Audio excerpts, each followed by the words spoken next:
to disagree and refuse the false promises, false hopes, and the failed expectations of Kenyans that were contained in the presidential address. Mr. Speaker, sir, it saddens my heart to see the President of the Republic of Kenya get to address honorable members of Parliament in this country and fail to give Kenyans hope.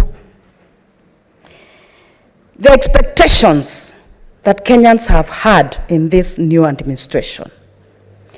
My expectation as Senator Beth Syengo was for the President, first of all, to apologize to Kenyans for lying to them, for false promises, and making life more difficult for Kenyans to live in this country.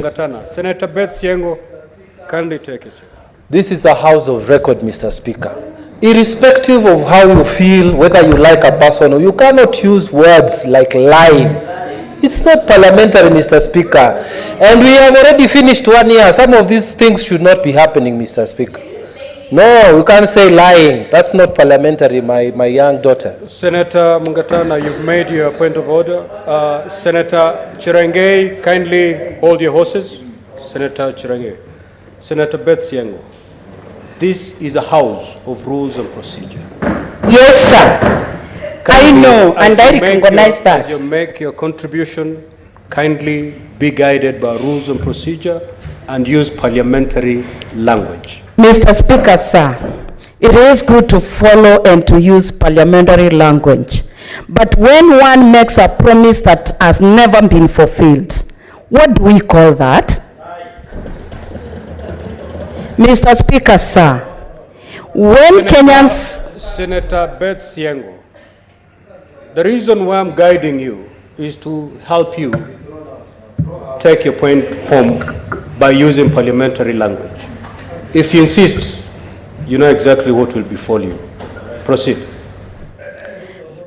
Thank you, Mr. Speaker, sir. I am guided, but the challenges facing Kenyans are too enormous. The cost of living is unmanageable. The prices of fuel cannot even be imagined.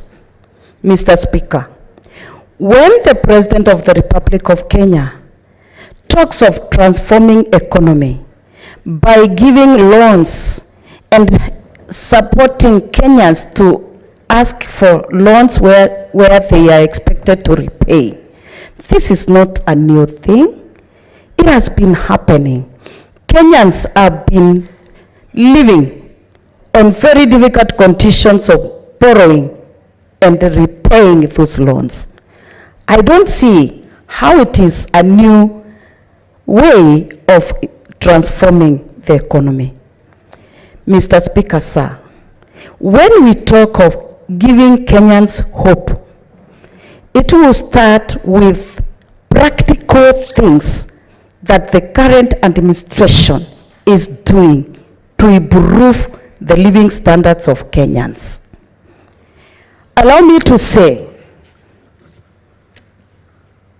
that on inclusivity, it also saddens my heart. When this Kenya Kwanza administration was doing their campaigns, they talked of how they would stand by women, support women, appoint more women, ensure more women are elected, ensure that more women are appointed. It is disappointing to see the same women who have been played games on are misused, are struggling, are crying, even to take their children to school, even to place food on the table for their children. Mr. Speaker, sir, as representatives of the people of this great nation of Kenya, we must speak the truth And we should not stand here to lie to Kenyans how the current administration. Is a point of order, Senator Chair. I stand under standing order number 98, 103, and 105. You have directed, unless you will now need to invoke standing order number 121 for disorderly conduct. You have directed that the senator uses parliamentary language, but she continues to use the word lie. And we have been here more than 1 year, Mr. Speaker. I have been offering free lessons to any person like her so that they can understand what you can say in the floor. You can disagree with government, which is okay, and unless there is a problem, because you just kindly use parliamentary language. You can say disagree, Mr. Speaker. So, Mr. Speaker, is it in order to decline your directions that you have said, let us, all of us, use parliamentary language? Mr. Speaker, respectfully, if she continues with the same, can you invoke standing order number 121 on disorderly conduct, and we allow her to go and enjoy afternoon siesta? I thank you, Mr. Speaker. Senator Beth Syengo, I have advised you on what is and what is not parliamentary language. Thank you, Mr. Speaker. I stand guided. I'm still speaking. You have insisted, despite my guidance, to use unparliamentary language.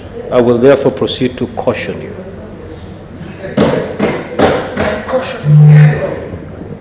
Secondly, before you proceed, just as a way of helping you, the debate before us, we are debating on a motion on the President's address to Parliament.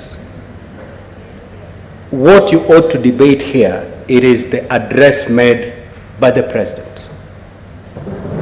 And I hope you have it before you. It has 1 or 2 bullets. If any of those bullets you're not agreeing with, you point them out. I'm referring to paragraph 100 of the President's address. He said this, I do not agree because of A, B, and C. That's how honorable members debate honorably. Proceed. Thank you, Mr. Speaker. If I may change the wording, untruthful statements amounts to not telling the Kenyans the truth. Mr. Speaker, sir, it is good that I stand guided, but sincerely I'm holding the speech in my hand. If I may look at point... Senator Beth Syengo, I'll continue guiding you because I need you to continue contributing as opposed to asking you to withdraw from the chamber. I guided you pretty well that what we are debating now is the address made by the President to Parliament in a joint sitting. An address that you must have a copy before you. Our debate is confined to that address, not to some campaign pledges made in Vihiga. It is a contribution, a debate on what you have before you. Anything else is beyond this motion. So restrict yourself to what is there. Lift out what you think you don't disagree and tell us what you think you do not agree. Lift out what you agree and tell us what you agree. That is the essence of this debate. Thank you, Mr. Speaker. It may be untrue to you, it may be true to others. Proceed. Thank you, Mr. Speaker. When I mentioned on the campaigns, it is just expounding on some points, sir. Thank you for your guidance. As I had indicated, I'm holding a copy of the speech. And when I expound on a point or explaining, because I don't expect honorable members in this House also to support that which is not true. That is my point, sir. looking at point 1.2, that is 12, where the speech indicates that the leadership has transformed the national political conversation from personalities to issues, from regional or ethnic license to opportunities. Mr. Speaker, my heart is bleeding, because when we are talking of opposition leadership as the alternative government in waiting, we are ready. Order, yes. Order, honorable members. Of course, we are ready to offer. Of course, the opposition is a government in waiting. Proceed. We are ready to offer better leadership, to offer truthful promises, and to deliver to the Kenyans. Because Kenyans want development.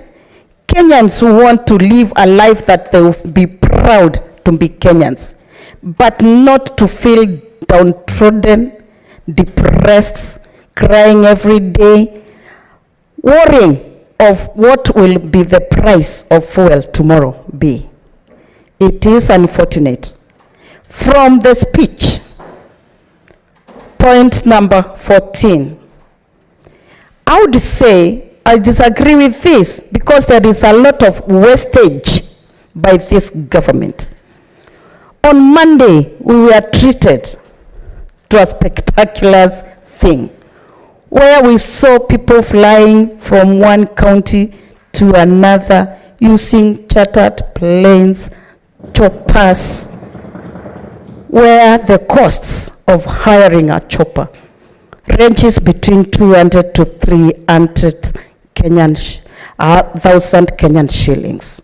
Yet, there is a Kenyan waiting for their children who have completed class 8, sat for their KCPE, and they don't know where to get school fees from. There are Kenyans who are going to bed hungry. They don't know where to get the next meal from. What is the point of order, Senator Boni? Mr. Speaker, Senator Syengo is quite right to laud the wastage in government. But is in order to do so in total ignorance of the fact that this government has a policy on transport. When a public servant tells... Under what standing order? Are you giving information or you're raising on a point of order? I am rising on point of order number 105, Mr. Speaker, to compel... Order, Senator Eddy. It is debate. What is Proceed, the anger Senator for? Boni. Yeah. My view, if it is wrong, you'll bring yours which is right, isn't it? Mr. Speaker, sir, the government has a policy on transport. And public servants are free to go for other options if they find that policy is not convenient.